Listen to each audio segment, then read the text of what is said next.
दोस्तों यहाँ पर कंक्रीट के लिए मसाला बनाया जा रहा है, तो दिखाता हूँ।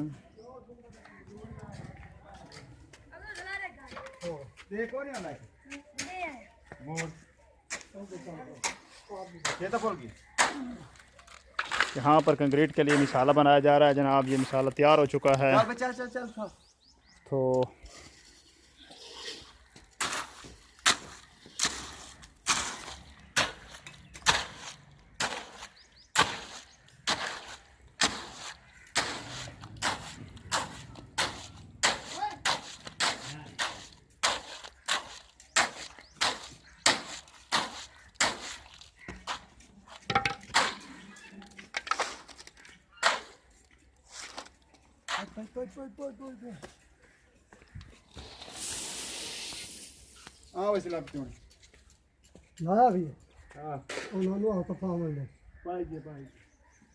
बजरी और ये रेत डाली जाती है इसमें।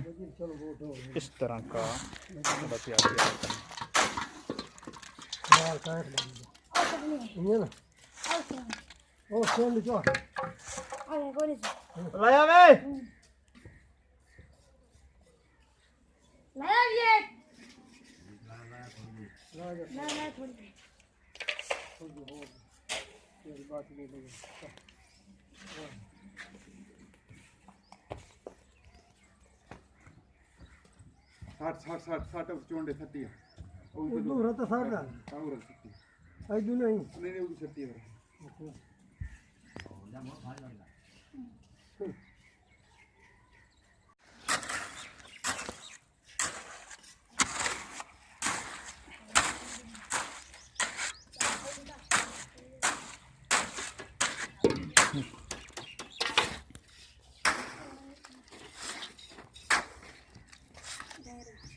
क्या